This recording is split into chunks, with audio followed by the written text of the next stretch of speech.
For the past few weeks, I've been working on this game. It's supposed to be a 3D RPG platformer. You might be asking, what the hell does that even mean? Well, to me, it's a combination between Zelda Twilight Princess, Mario 64, and maybe just a little bit of Dark Souls. To showcase what it's about, I'm gonna hit play here. So as you can see, right now I got a pretty standard player model. It's not the fanciest thing, it's also not very special. So I just picked a model from an asset pack that I will show an image in the screen right now.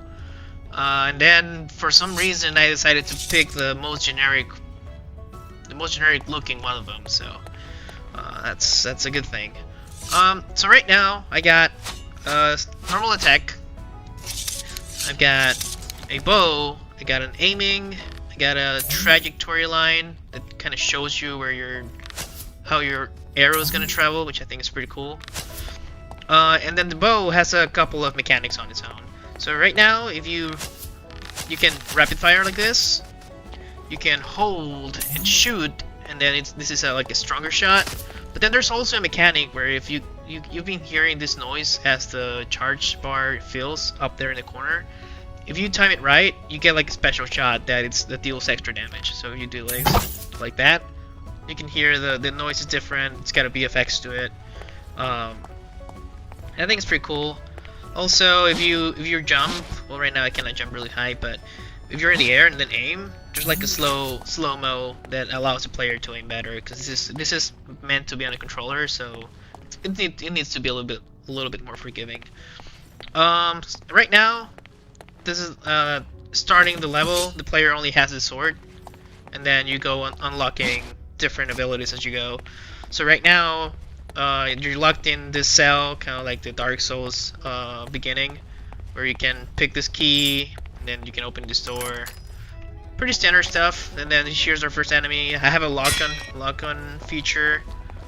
The slime itself is pretty simple. It just like attacks forward, and then it backs off every time it attacks. The player can block and hit. If you time the block right, you get a parry. Get this level. So you can get it. Let me try and get a parry here. They can be pretty deceiving because I try to put it like a tell when they're gonna attack, but it's not really working right just yet.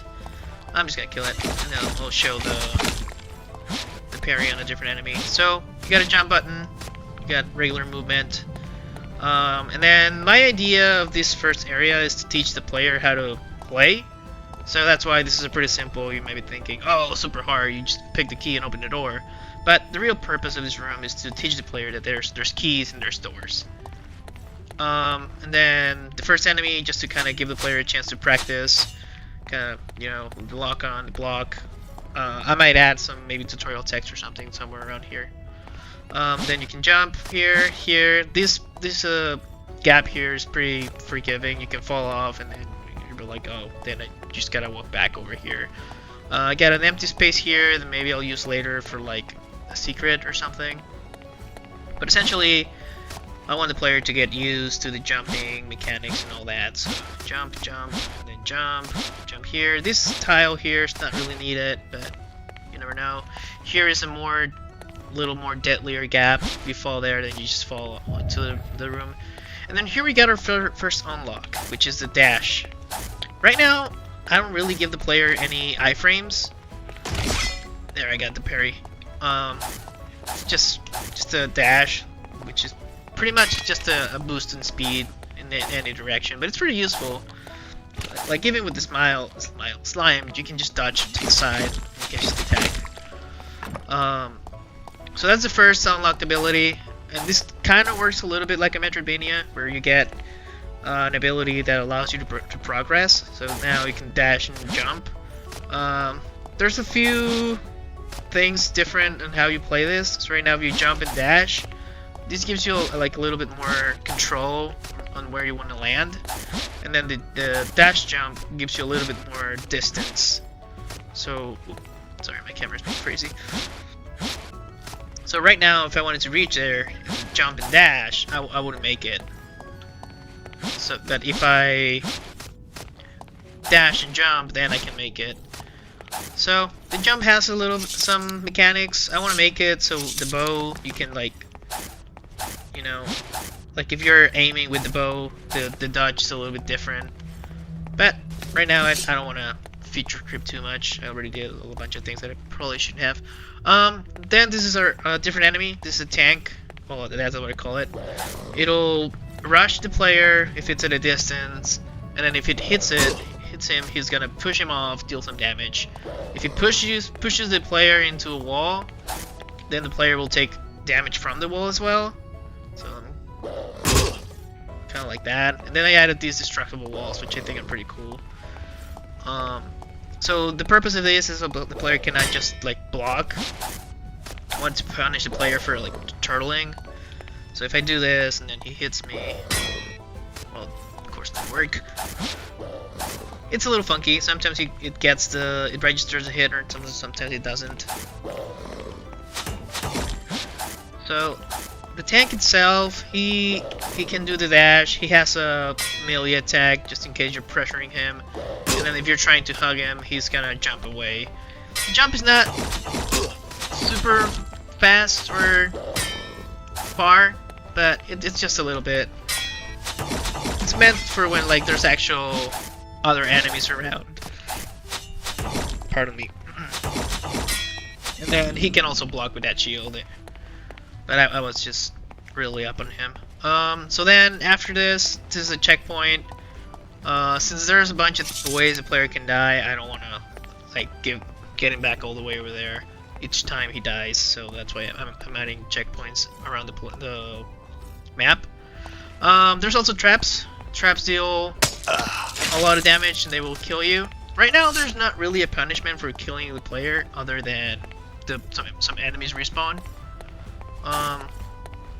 Also falling into the void will also kill you instantly. There's fall damage, which I'll show later when I get higher in the level.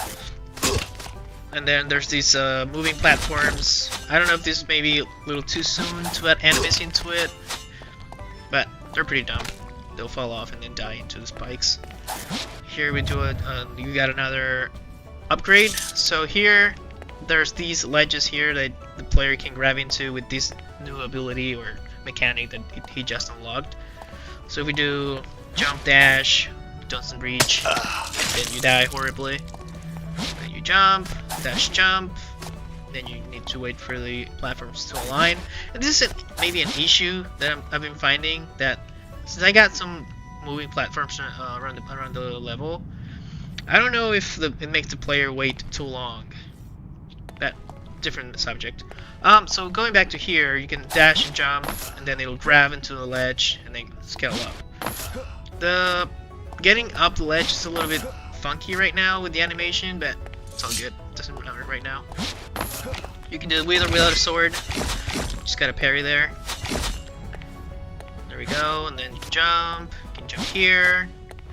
So my objective with the game overall is to have the player feel like they got options to move around the map, you know?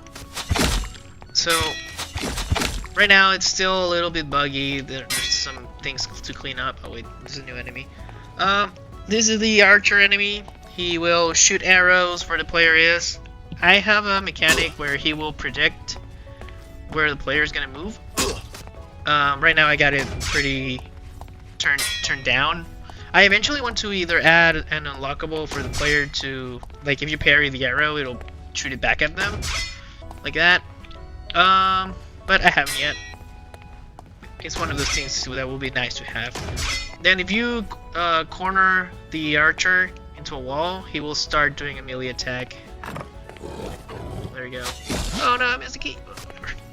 So he will bite into the player if he's got no other choice. So pretty easy enemy to deal with. At this point, you're not supposed to have the bow and arrow. I have them unlocked. Oh, I'll show you the fall damage. So fall damage scales with how long you've been falling and how far you fall. Right now, these are supposed to be traps, but I did an update where I removed what was supposed to activate them, so it's all good. Then we got some options here. Right now, obviously, you cannot get over there. You can try jump, try dash jump. You won't get there. You have to go down this pit. So right now, you can platform here, and then here, and you're down here. And then these things signals that there's a trap in here. They're all deactivated right now. And then there's an upgrade there. So if you go here, you press a button and it activates the traps. So you have to run. Oh, I'm gonna get hit. Yeah. So that upgrade there was a sprint. So right now you can sprint. The sprint works kind of like Dark Souls. When you hold the dodge button, it'll start sprinting. If you tap it, he'll do a dodge. There's another thing here. You got some swinging traps here. They work exactly the same as the spikes, but they deal a lot more damage, and I think they're cooler. I don't use them enough, I don't think, but maybe we can add that later. Then here we got sneaky tank in here. My idea is to have the player go for the upgrade immediately, not knowing that there's a tank here that might push into the traps. So let's deal with him real quick. It's done. Plug that. And then here I unlock one of my favorites features of the games.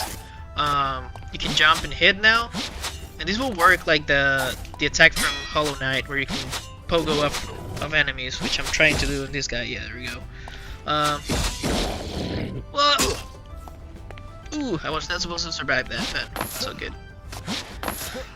And then straight after that, there's another upgrade. This is not for like traversal. This is more like a sword skill, where if you dodge to the side, hit, the character will do like a little dash around the enemy, and this is where the Zelda Twilight Princess inspiration comes into play, because there you get a skill where you can dodge to the side and then behind the enemy and do it like an attack. This one's not quite like that, but that was my intention. Oops. Got killed.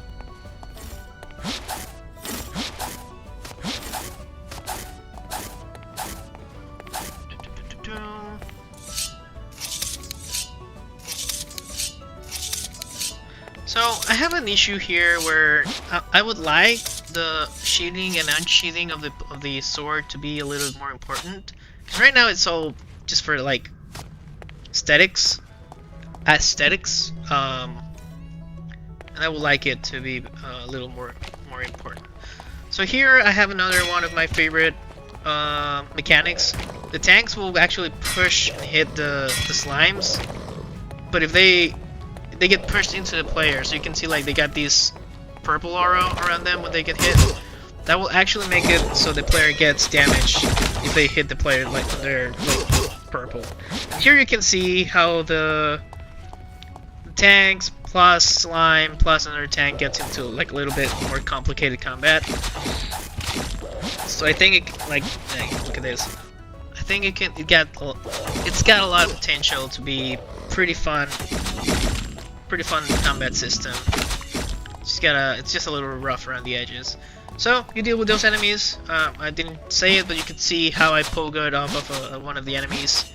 And then my intention is that when you can pogo off of one, and then while you're in the air, you can switch to your bow and then shoot an arrow.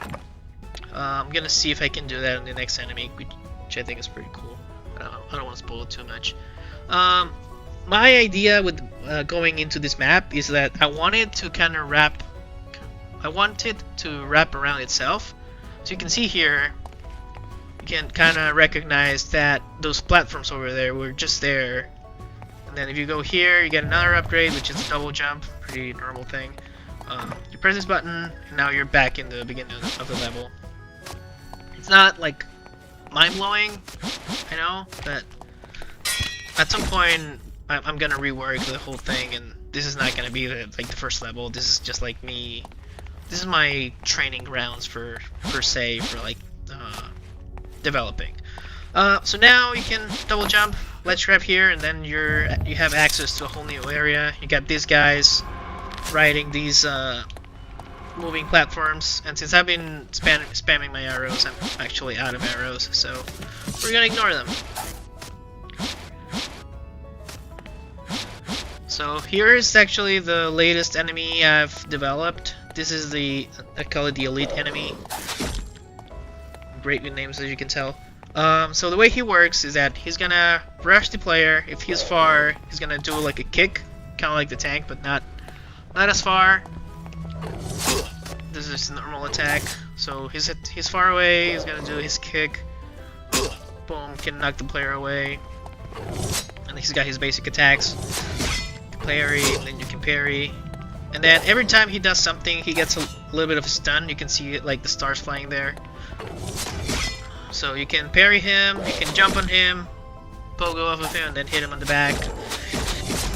If he detects like the player is bullying him, like it's attacking him too much, he will like go into like a defensive stance like that. He will stop taking damage, and then he will do like a counter, which pushes the player away and gives him a little space to do his kick thing. I just died, just totally fine, doesn't matter. Oh, whoa. That's actually pretty cool. So you can see it all starts adding up into the level with the platforming and the archers and the enemies. It's not quite perfect yet. You can see that sometimes I just go on top of enemies.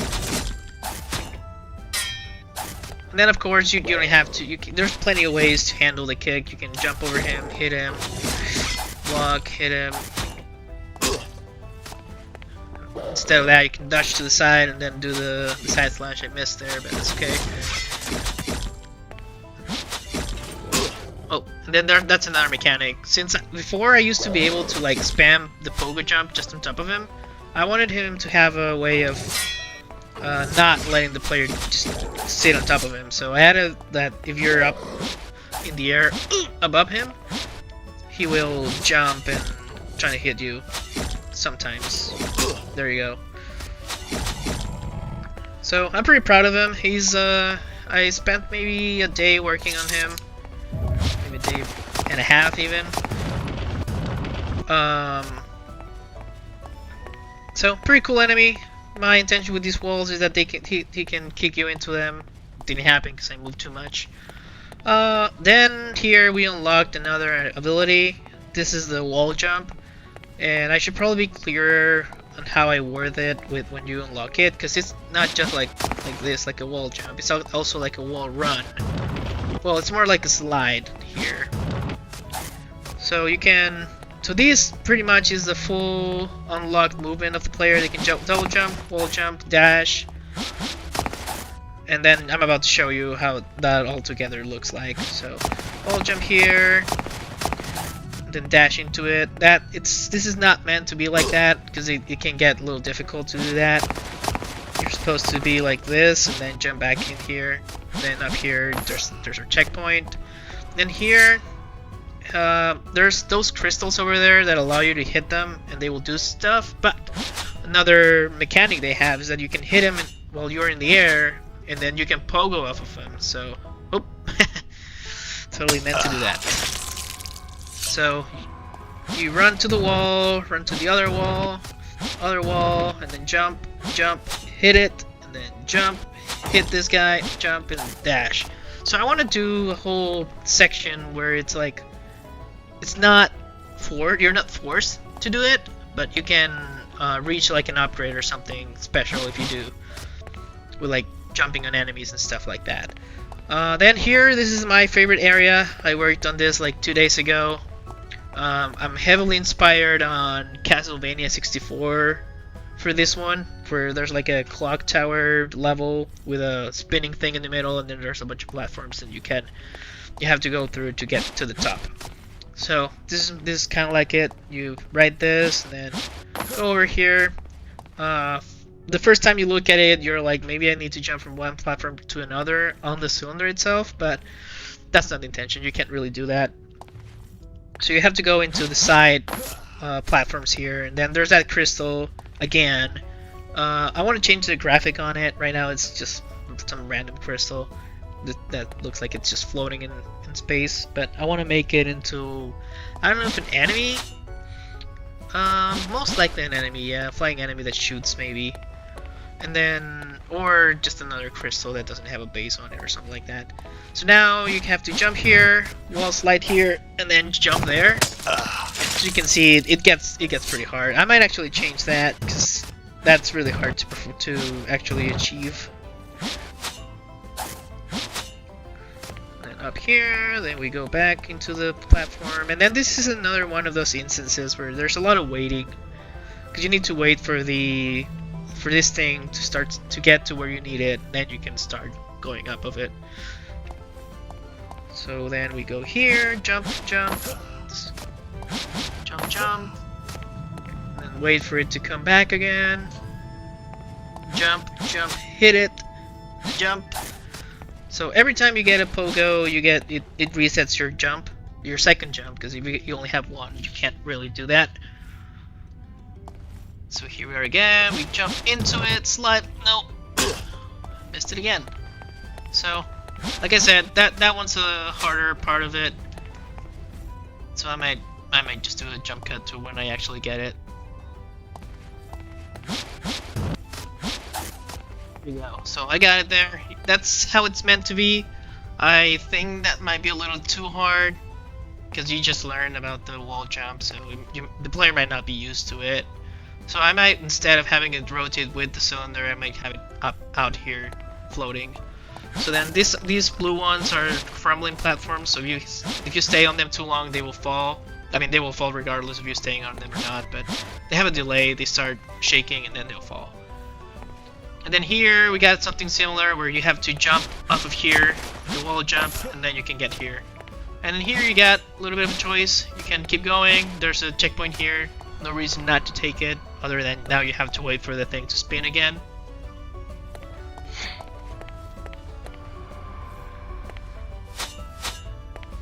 So now it's back. I'm gonna do a pogo, jump up here, and then get up here. Whoop! And then you can see a little bit of that clunkiness from debugging the game still. And up here. I think that part is pretty easy. And then from up here, then it's just that platform with a button on it. You land on it, press it, and it moves up. And then here, I actually want to do my boss fight for my demo. So pretty much that's it. I think I'm getting there. If you got any like suggestions of what to do with my level, because to be fair, or to be honest, the beginning of it feels a little clunky. Not clunky, but boring. Like you get out the cell and then just start fighting this random slime there. But then again, the intention of it is to teach the player how to play, and not really do much else. So yeah, right now I think I'm pretty happy with how the whole level looks. Obviously, it's not set in stone. I can always move things around or change things, and I'm like, maybe that's not like the wall I was talking about before. Like maybe that's not too fun to deal with. What I'm trying to say is that I'm not changing stuff or adding more stuff yet. I might do later, but right now I want to focus on cleaning up some of those rough edges on like animations or maybe sounds, mechanics, hitboxes. Like here, if I move my joystick just a little bit, the animation slows down, but the speed doesn't. So that's some of the things I want to clean up. I screwed up. Yeah, that's pretty much it for this video. I think. Sorry, I've been away for maybe a year now. That other game that I was working on, that's story. It's lost. It's gone forever. It's not really. It's on my hard drive, but I realized it's not really that fun, and my whole structure was wrong from the beginning. So I might do something similar, maybe implement it on this game. You never know. But right now the scope of this game is just having like a hyper polished demo to show off, see if it's fun. Right now I think it's pretty fun. I will eventually upload it maybe in itch.io and or Steam for people to try it out for themselves. Yeah, so if you like it, consider joining, subscribing, whatever. Wait on our video. Hopefully it won't take me years to make. I'm moving at a pretty fast pace on this game though. Like, this is I think a month's worth of work. So hopefully the next one is not too far off. Maybe in another month I will show it off. Maybe I will have fully changed into like actual assets for like the level. Right now it's all gray boxes. And then the enemies and the player and stuff like that, they are still subject to change, even though I already did a bunch of work on them. If anything, at least the player I might change, because it's not cohesive with how the enemies look. The enemies look like way more polished than this. This is a low poly model that I'm just using for, like I said, debugging and developing. So plus I actually want like a distinctive hero, or maybe not even that. Maybe I'll just put like a mask on him or something. But yeah, that's about it. If you wanna help me with like, subscribe, and maybe share the game, unnamed RPG platformer. Right now I don't really have a name for it. There's this name idea I've had for a long time that me and a buddy came up with, but I don't know if I want to call these that. But maybe I'll come up with a name for the next one. I think that's a good goal. So for next video, I will have a name for my game. I will have, well, I don't want to make more promises than that, because anything else other than the name might be a little bit of too much of a big promise. So yeah, I will see you next time, hopefully soon. And yeah, take care. See ya.